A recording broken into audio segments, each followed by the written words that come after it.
मैत्री अशी असावी ज्यामध्ये इगो आणि राग मध्ये येणार नाही, असं आपण म्हणतो. पण अमरावतीत दोन मित्रांच्या भांडणातून असा प्रकार समोर आलाय जो ऐकून तुमच्या पायाखालची जमीन सरकेल. मित्रांनो, आतापर्यंत आपण लँड जिहाद ऐकलाय. बातमी आहे भाईंदर मधल्या लँड जिहाद प्रकरणासंदर्भात. भाईंदर लँड जिहादचं प्रकरण हे आता न्यायालयामध्ये गेलेलं आहे. बालिशहा पियर दर्ग्याकडून सरकारी जमिनीवर अतिक्रमण करण्यात आलं होतं.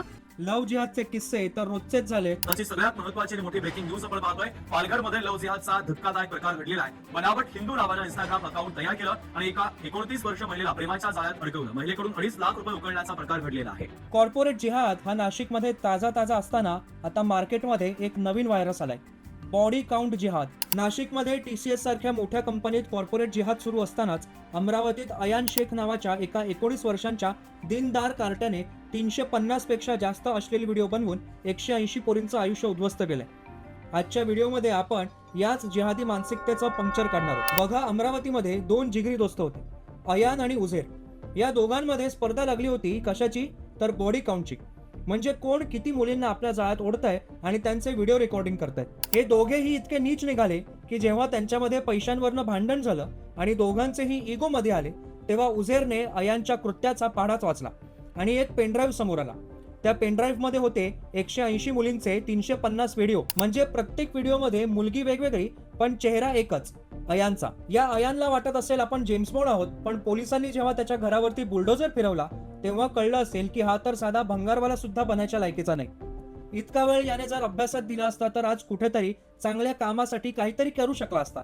पण नाही, यांना फक्त इंस्टाग्राम आणि स्नॅपचॅट वरती पोरी पटवण्यामध्ये जास्त इंटरेस्ट होता. मागच्या काही दिवसांपासून अमरावतीच्या परतवाड्यात एकाच नावाची चर्चा होती, ती म्हणजे 19 वर्षाच्या अयान शेखची. त्याच्या मोबाईल मधले ते आक्षेपार्ह व्हिडिओज हे फक्त चर्चेचा विषय नव्हते राहिले, तर ते प्रत्येकाच्या घरापर्यंत पोहोचले होते. अनेक मुलींनी बदनामीच्या भीतीने घराबाहेर पडणं बंद केलं. ज्या वेळेला पोलीस या सगळ्या प्रकरणाच्या मुळाशी पोहोचले त्यावेळेला त्यांनाही विचार करायला भाग पाडलं की 19 वर्षांचा मुलगा हे एवढं विचित्र आणि विकृत कृत्य कसं काय करू शकतो. हे प्रकरण चव्हाट्यावरती आलं जेव्हा भाजपचे राज्यसभा खासदार अनिल बोंडे यांनी अमरावतीच्या ग्रामीण पोलीस अधीक्षकांची भेट घेतली. त्यांनी पोलिसांना एक पेनड्राईव्ह सोपवला आणि दावा केला की यात 180 मुलींचे सुमारे 350 आक्षेपार्ह व्हिडिओज आहेत. हा आकडा ऐकून फक्त अमरावतीच नाही तर संपूर्ण महाराष्ट्र चक्रावून गेला. हे केवळ एक व्यक्तिगत कृत्य नव्हतं, तर एक मोठ्या रॅकेटचा हा पर्दाफाश करणारा एक सनसनीखेज पुरावा होता. अयान आणि उझेर आणि त्यांच्या सोबत असणाऱ्या टोळक्यांची मॉडस ऑपरेंडी ही इतकी भयानक होती की आपण विचार देखील करू शकत नाही. इंस्टाग्राम आणि स्नॅपचॅट वरून मुलींशी मैत्री करायची, त्यांना प्रेमाच्या जाळ्यात ओढायचं आणि चिखलदऱ्याच्या किंवा मुंबई किंवा पुण्याच्या एका लॉज वरती नेऊन त्यांचे व्हिडिओ शूट करायचे. नंतर याच व्हिडिओचा धाक दाखवून इतर मैत्रिणींनाही तिथे आणण्यासाठी मुलींवरती दबाव टाकला जायचा. या सगळ्या प्रकरणात अजून एक धक्कादायक गोष्ट म्हणजे मुख्य आरोपी अयान शेख हा MIMचा माजी पदाधिकारी निघाला.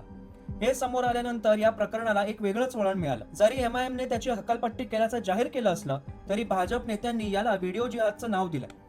अमरावती जिल्ह्यामध्ये उर्दू भाषेतील व्हॉट्सअप आणि स्नॅपचॅट ग्रुप्सच्या माध्यमातून मुलींचे नंबर फिरवले जात असल्याचा संशयही आता व्यक्त करण्यात येतोय.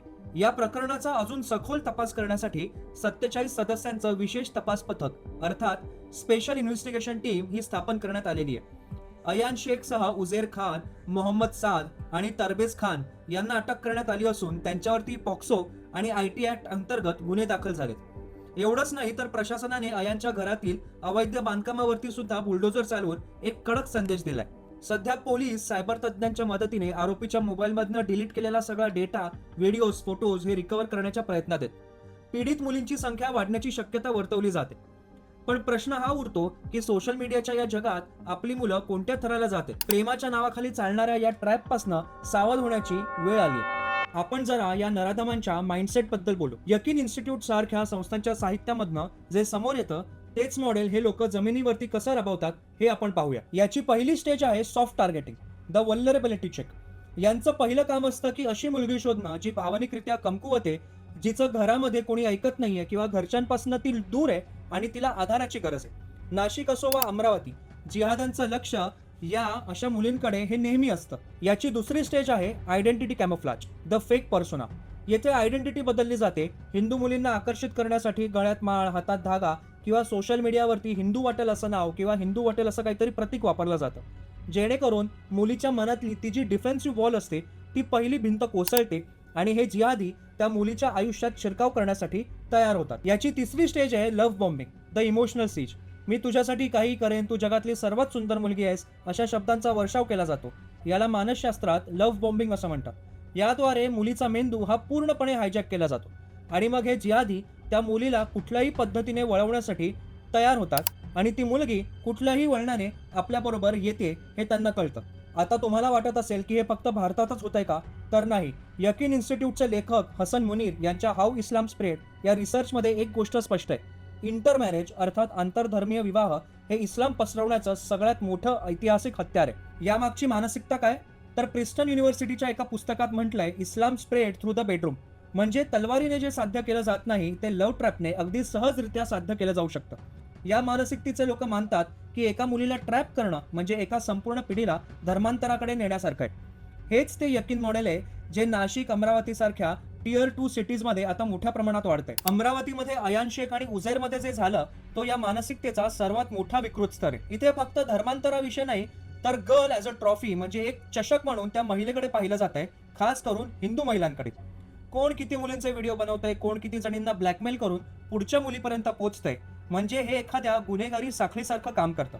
एका मुलीला जाळ्यात ओढलं की तिला धमकावून ब्लॅकमेल करून तिच्या मैत्रिणींनाही या ट्रॅपमध्ये ओढायचं. ही साखळी वाढत जाणं हाच यांचा मुख्य अजेंडा असतो. आता थोडं या अयान शेख सारख्या लोकांबद्दल बोलूया. हे स्वतःला मोठे कॅसनोवा समजतात. इंस्टाग्रामवरती फिल्टर लावून भाड्याच्या बाईकवरती फोटो काढून यांना वाटतं की आपण लई भारी काम केलं. एवढा मेंदू या लोकांनी अभ्यासात किंवा कुठल्या तरी विधायक कामात लावला असता तर आज यांच्यावरती अशी भंगार कामं करण्याची वेळ आली नसती. पण यांची बुद्धी ही फक्त पंक्चर काढण्यापर्यंत आणि पोरींना ट्रॅप करण्यापर्यंतच मर्यादित आहे. कारण यांच्या मदरसामध्ये तेवढंच शिकवलं जातं ना. जेव्हा पोलीस घरी येतात आणि यांच्या दारामध्ये बुलडोजर उभा राहतो तेव्हा यांचे सगळे फिल्टर निघून जातात आणि समोर येतो तो खरा जिहादी चेहरा. मंडळी, या अयान शेखकडे फक्त एक गुन्हेगार म्हणून बघू नका, तर त्यामागची मानसिकता समजून घ्या. कॉर्पोरेट असू द्या किंवा कॉलेज, हा पॅटर्न सगळीकडे सारखाच आहे. अयान शेख तर फक्त एक प्यादा आहे, यामागे काम करणारी जिहादी सिस्टम ती आपल्याला समजून घ्यावी लागेल.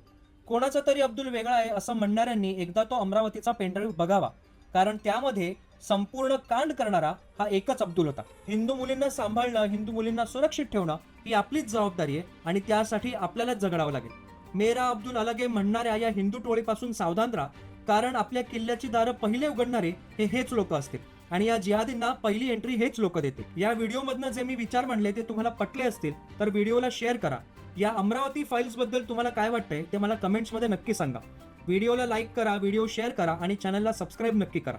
बेल आयकॉन दाबा जेणेकरून तुम्हाला नवीन व्हिडिओजचे अपडेट्स येत राहतील. बाकी या जिहादी माइंडसेट बद्दल अजून काय करता येईल याचा विचार तुम्ही आम्ही सगळ्यांनी केलाच पाहिजे. ही लढाई इथे थांबणार नाही. ही लढाई अजून खूप पुढपर्यंत आपल्याला लढायची आणि आपल्याला यासाठी सज्ज राहायचंय. पुन्हा भेटू एका नवीन व्हिडिओमध्ये एका नवीन विषयासह. तोपर्यंत जय श्रीराम.